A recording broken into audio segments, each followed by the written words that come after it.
नमस्कार, मी वनीश भोसले. माझ्या पळसखुंड उमरविहीर या सर्व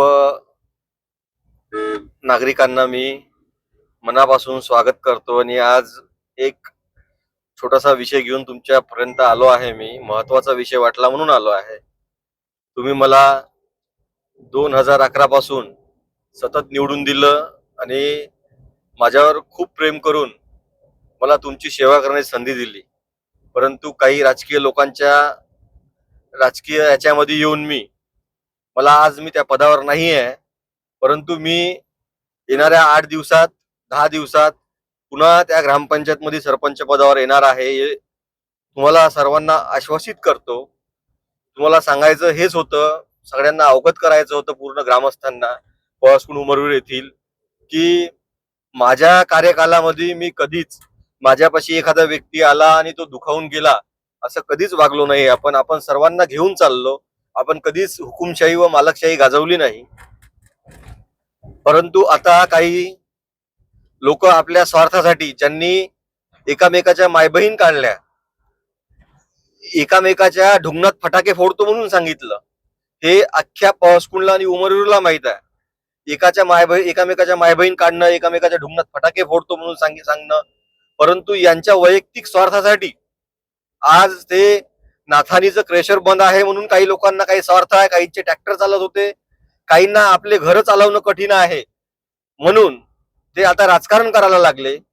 आज ते तुम्हाला तुमच्या घरापर्यंत येत आहे, तुमच्या घरापर्यंत येईल, तुम्हाला कागद मागल की तुमचा कोठा करून देतो, तुमची विहीर करून देतो, तुम्हाला हे देतो, घरकुल देतो, असे नाव कागद मागल आणि तुम्हाला कुठे ना कुठेतरी राजकीय वेटीस आणण्याचे प्रयत्न करेल.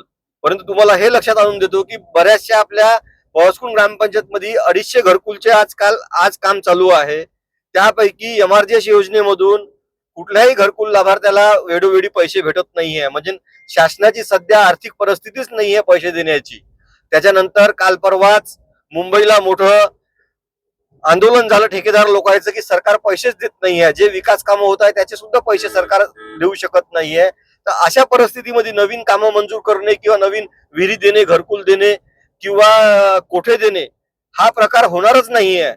पण यांना राजकीय आपली पोळी भाजायची आहे, राजकीय पोळी भाजायची आहे म्हणून हे तुमच्या घरात येतील, तुमच्या घराघरात घुसतील आणि तुम्हाला हे सांगतील की हे कागद द्या, ते कागद द्या आणि तुम्हाला मूर्ख बनवून तुमच्यापासून कागद बनवू घेऊन त्यांचं राजकीय स्वार्थ पूर्ण करण्याचे प्रयत्न करतील.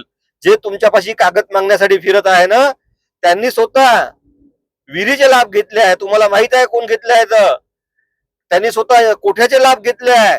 सुभाष शिंदे यांनी उपसरपंचांनी स्वतः विहिरीचा लाभ घेतला आहे. त्यांच्या पुतण्याला कोठ्याचा लाभ घेतला आहे, दिला आहे आणि त्यांनी त्या कोठ्यामध्ये चांगलं मस्त मकान बांधलं आहे. हे तुम्हाला तुमच्या नजरेत आहे.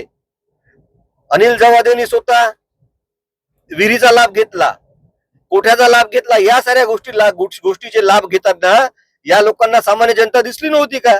आम्ही तर कधी वनीश भोसलेंचा कधी लाभ घेतला नाही किंवा बाकी आमच्या सोबत जे काम करणारे लोक आहे, कुठे बंधू असो कोणी असो, त्यांनी तर आजपर्यंत स्वतःच्या स्वार्थासाठी स्वतः विहीर नाही मागितले, कोठे नाही मागितले.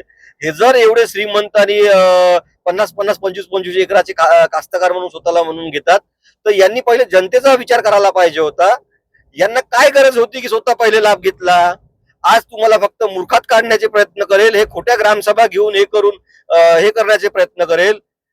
उपसरपंच सुभाष शिंदे यांच्या विरोधात वडकी पोलीस स्टेशन ठाणेदार यांनी FIR करण्याकरिता BDO यांना पत्र दिलं आहे. ते सुद्धा मी या व्हिडिओ मध्ये टाकणार आहे. आता 2 दिवसांनी 21 तारखेला जिल्हा परिषद CO यांना पदावरून कमी करण्याकरिता फ्रॉड केला आहे म्हणून सुभाष शिंदेला फ्रॉड केला आहे म्हणून पदावरून कमी करण्याकरिता नोटीस काढली आहे आणि 21 तारखेला सुनावणी आहे. या सर्व प्रकरणामधील खोट्या ग्रामसभाचे नियोजन करणे, हे करणे, ते करणे, याचे सर्व व्हिडिओ मी व्हिडिओ मध्ये फोटो खालती तुम्हाला डिस्प्ले मध्ये दिसेल. पत्रव्यवहार आणि आम्ही कधी कोणाला मूर्ख बनवलं नाहीये, कोणाला फसवलं नाहीये. आम्ही फक्त लोकांच्या जनहिताच्या विकासाचे विषय मार्गी लावण्याचे प्रयत्न केले आणि राजकारणाचा स्वार्थ नाही. आम्ही पदावर असो किंवा नसो, आम्ही जनतेसाठी तत्पर राहणार आहे. आमचे घर राजकारणाच्या भरोशावर चालत नाहीये. ज्यांचे घर राजकारणाच्या भरोशावर चालत आहे ते तुमच्या घरापर्यंत येऊन राहिले आणि घरात घुसून राहिले. हे जनतेने लक्षात घ्यावं आणि अशा लोकांपासून सावध राहावं हे आपण सर्वांना विनंती करतो. थांबतो. नमस्कार.